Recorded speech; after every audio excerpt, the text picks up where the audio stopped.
እውነተኛ ፍቅር ማለት ምን ማለት ነው? አብሮ መኖር ወይስ የሚወዱትን ሰው ለማዳን ሲሉ ራስን አሳልፎ መስጠት እና መራቅ? ዛሬ በምናየው በዚህ የመጨረሻና እጅግ ልብ በሚነካው ክፍል በኃይለኛው ዝናብና በጭጋግ መካከል የ10 ዓመታት የባዶነትና የናፍቆት ታሪክ እልባት ያገኛል። የአባትነት ኩራት ጥሎ በገዛ ልጁ እግር ስር የተንበረከከው ዮናስና ለፍቅሩ ስትል ሕይወቷን መስዋዕት አድርጋ በዝናብ ውስጥ የጠፋችው ሳራ ፍጻሜው ምን ይሆን? እስከ መጨረሻው ሰከንድ ድረስ ትንፋሽ የሚያሳጣውን ይህንን ታላቅ ማጠቃለያ አብረን እንከታተላለን። ውድ የልቦክ ቻናል ቤተሰቦቼ እየገባችሁ ያላችሁ ላይክ፣ ሼር፣ ሰብስክራይብ እያደረጋችሁ አብራችሁን ቆዩ። በባለፈው ታሪኩ ላይ ለማስታወስ ያክል ሶስቱም በባርኮ ውስጥ ቆመው ነበር። አንዱ ያጣውን ልጅ፣ አንዱ ያጣውን አባት፣ አንዱ ያጣውን ሰላም እና ያ ቀን ለሁሉም የመጀመሪያ የፍርድ ቀን ሳይሆን ብለን ነበር ያቆምነው። የልብ ስብራትና የመጨረሻው ውሳኔ። ዝናቡ እየበረታ መጣ። የሰማዩ ውሃ ጋጋታ መሬቱን በኃይል እየደበደበው የአካባቢውን በሙሉ በጭጋግና በውሃ ጩኸት ሞላው። ነገር ግን በዚያ ሰዓት በፓርኩ ውስጥ የነበሩት 3 ሰዎች የዝናቡን ቅዝቃዜ የሚሰሙበት ልብ አልነበራቸውም። የውስጣቸው እሳት፣ የዓመታት ቁስላቸው እና የልብ ተረታቸው ከዝናቡ ማዕበል በላይ ይፋጅ ነበር። ሚካኤል የእንባና የዝናብ ጠብታዎች በፊቱ ላይ ተቀላቅለው እየፈሰሱ ወደ ኋላው ለጥቂት እርምጃዎች ተራመደ። እየተነፈሰ አልነበረም፣ ይልቁንም አየሩን በቁጭት ይውጠው ነበር። የዮናስ እጆች አሁንም በአየር ላይ እንደተንጠለጠሉ ነበሩ።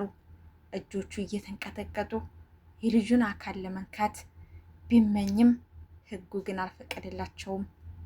የልጁን መራራ እውነት መቀበል አቅቶት ምድር ከእግሩ ስር የምታመልጥ ይመስል ደንዝዟል። ሚካኤል ልጄ አለ ዮናስ።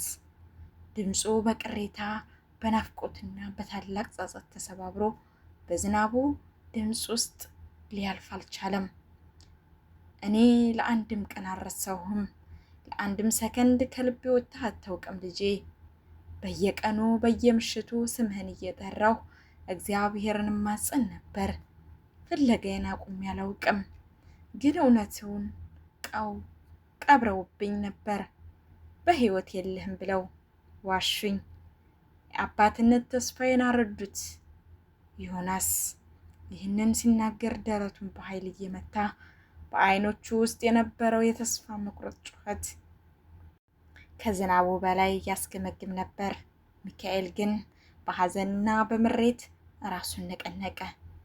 ዓይኖቹ ውስጥ ያለው ቁስል ጥልቀት የሌለው የውሃ ጉድጓድ ሳይሆን የ10 ዓመታት የብቸኝነት ውቅያኖስ ነበር።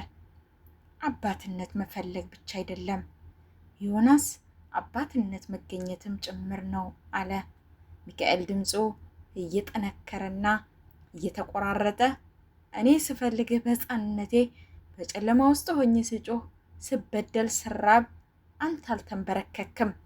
ማንም የሌለው ብቸኛ ልጅ ሆኜ በሰው ፊት ስዋረድ የአንተ ልጅ አልነበረችም የደረሰችልኝ።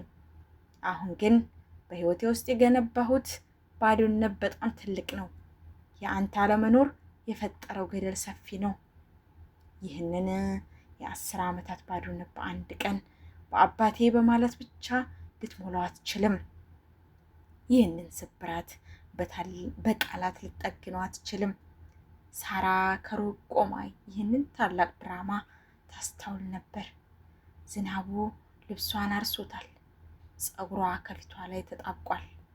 እርሷ ግን የስሜቱን ክብደት ለመሸከም ትንፋሿን አቁማለች። በዮናስ ዓይኖች ውስጥ ያለውን ፍጹም ስብራት የዓመታት ፍለጋው ፍሬ ሲያገኝ ግን ደግሞ እንዴት እንደተገፋ አየችው። በሌላ በኩል ደግሞ የወጣትነቱን ዕድሜ በብቸኝነት በዓይነ ቁራኛና በቁስል ያሳለፈውን የሚካኤልን የቆሰለ የልጅነት ዘመን ተመለከተች። የሚካኤል ዓይኖች ውስጥ ያለው ጥላቻ ሳይሆን ለምን ጥለኸኝ ሄድክ የሚል የልጅነት ጥያቄ መሆኑን ተረዳች። በዚያ ታላቅ ዝናብ መካከል ሳራ አንድ ከባድ መራራና ሰቅጣጭ እውነት ተረዳች። ይህንን ተሰበረ ቤተሰብ፣ ይህንን አባትና ልጅ መልሶ ለመጠገን እርሷ መንገድ መልቀቅ እንዳለባት አወቀች። እርሷ በመካከላቸው ከቀጠለች የሚካኤል ቁስል ሁልጊዜ ትኩስ ሆኖ እንደሚኖር ገባት። እውነተኛ ፍቅር አንዳንድ ጊዜ አብሮ መኖር ብቻ ሳይሆን የሚወዱትን ሰው ለማዳን አሳልፎ መስጠትና መራቅ ነው። ሳራ በቀስታ እርምጃዎቿን እየጎተተች ወደ ዮናስ ቀረበች። እየተንቀጠቀጡ ያሉትን በብርድ የደነዘዙትን እጆቹን በሁለት እጆቿ አጥብቃ ያዘችው። ዮናስ አለችው። አይኖቿ በእንባ ተሞልተው እያለቀሱ ነገር ግን ጥንካሬ ለመስጠት ፈገግ ለማለት እየሞከረች እኔ ያፈቀርኩ ታማኝ፣ ደግ፣ እውነተኛና አፍቃሪ ስለሆንክ ነው። አሁን ግን ያጣኸው በየቀኑ የምታልመው ልጅህ በፊትህ ቆሟል። እኔ በአንተ ህይወት ውስጥ መኖሬ ለሚካኤል ትልቅ እንቅፋት ነው የሚሆነው። እኔን ባየ ቁጥር ያለፈውን ቁስልና ብቸኝነትን የሚያስታውሰው። የእኛ ፍቅር በእሱ ህይወት ፍርስራሽ ላይ ሊገነባ አይችልም። እኔ እሄዳለሁ። ዮናስ፣ አንተ ግን የልጅህን ልብ መልሰ ማግኘት አለብህ። እሱ ካንተ ሌላ በዚህ ምድር ላይ ማንም የለውም። አንተም ከሱ ሌላ ማንም የለህም። ዮናስ በድንጋጤ ወደ ሳራ ዞረ። አይኖቹን ማመን አቃታቸው። ተተለተሉ። እጆቿን ይበልጥ አጥብቆ ያዛቸው። ሳራ አይሆንም፣ ምን እያልሽ ነው? እባክሽ አለ ዮናስ ድምፁ እየተንቀጠቀጠ። አንቺንም ጭምር ማጣት አልችልም። ህይወቴን ሙሉ በጨለማ ውስጥ ብቻዬን ስንከራተት ኖሬ ዛሬ ብርሃኔን አንቺን አግኝቼ እንዴት ትተሽኝ ትሄጃለሽ? እንዴት ትተሽኝ ትሄጃለሽ? ይህንን ቅጣት አልችለውም። በአንድ ቀን ልጅ አግኝቼ ፍቅሬን ማጣት አልችልም። ሳራ ግን በቁርጠኝነት ራሷን ነቀነቀች። የእንባ ጠብታዎች ከዝናቡ ጋር ተቀላቅለው በጉንጮቿ ላይ ይፈሱ ነበር። እኔን አታጣኝም ዮናስ፣ እኔ ሁሌም በልቤ ውስጥ እወድሃለሁ። ፍቅራችን ዘላለማዊ ነው አለችው በቀስታ። ነገር ግን ይሄ ጦርነት፣ ይሄ ስብራት የአንተና የልጅ ብቻ ነው። እኔ በመካከላችሁ መቆም የለብኝም። የእኛ ፍቅር ሌላ ሰው እንዲያለቅስ፣ አንድ የተሰበረ ልጅ ይበልጥ እንዲቆስል ምክንያት መሆን የለበትም። ይህንን ስትናገር የዮናስ እጅ በቀስታና በጥንቃቄ ለቀቀችው። ያ የፍቅር ትስስር ሲላላ የዮናስ ነፍስ የተገነጠለች ያህል ተሰማው።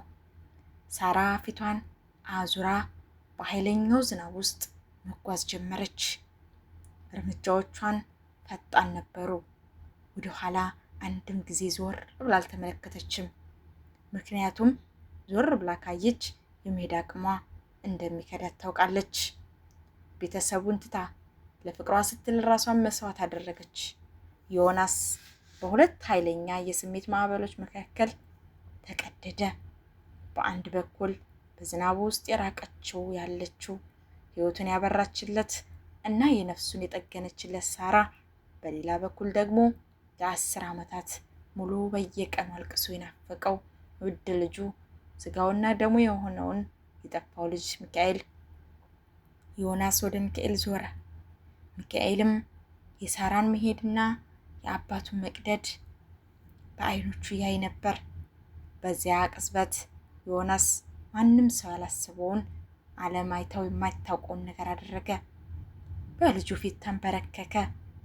አዎ፣ አንድ አባት በገዛ ልጁ እግር ስር በጭቃው ላይ ተንበረከከ። ዝናቡ ራሱንና ልብሱን እያራሰው፣ ፊቱ በጭቃና በእንባ እየተለወሰ በምድር ላይ ወድቆ ማልቀስ ጀመረ። የአባትነት ኩራቱ፣ የአባትነት ጀግንነቱ፣ ክብሩን፣ ማንነቱን በልጁ እግር ስር አኖረው። ሚካኤል፣ ይቅር እንድትለኝ አልለምንህም አለ ዮናስ በከፍተኛ ስቅስታ ድምፁ እየተናነቀ። አባትህ እንድትሆን ብቻ ፍቀድልኝ ሌላ ምንም አልፈልግም። ካስፈለገ የቀረውን እድሜን ሙሉ ስትቀጣይ ኑር፣ ስትወቅሰኝም ኑር፣ እኔን እያየህ ስትከፋ ኑር። ግን እባክህ ብቻህን አትሂድ። አባባን ብቻውን አትተወው።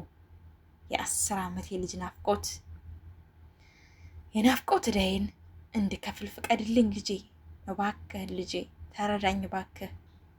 ሚካኤል በጭቃ ላይ የተንበረከከውን መሬት ለመሬት እየተንከባለለ በቅሬታ የሚሰቃየውን አባቱን ዝቅ ብሎ አየው። ያ ያየው ሰው ኩሩውና ጠንካራው ዮናስ አልነበረም። ይልቁንም በልጁ ፍቅር የሰከረና የተሰበረ ምስኪን አባት ነበር። በሚካኤል ልብ ውስጥ ለዓመታት ተገንብቶ የነበረው የጥላቻ የምሬትና የበቀል ግንብ የአባቱን እንባ ሲያይ መናደድ ጀመረ። ዮናስ ጥሎት እንዳልሄደ እውነትን በክፋት ተደብቆበት እንደነበረ በተሰበረው የአባቱ ድምፅና ልመና ውስጥ ተረዳ። የደም ጥሪው፣ የልጅነት ትዝታው በውስጡ አገገመ። ሚካኤል ቀስ ብሎ እየተንቀጠቀጠ ወደ አባቱ ቀረበ። ጎንበስ ብሎ በጭቃ የተለወሱትን የተንበረከኩትን የአባቱን እጆች አነሳቸው። እንድነሳ አድርገኝ አለ ሚካኤል በቀስታ። ድምፁ በዝናብ ጩኸት ውስጥ እየቀለጠ፣ ግን ጊዜ እፈልጋለሁ። አንድ ቀን አባትና ልጅ መሆን አንችልም። በአንድ ቀን ይከብደኛል አባቴ። የጠፋው የ10 ዓመት ያንን ሁሉ መራራ ዘመን በአንድ ምሽት መተካት አንችልም።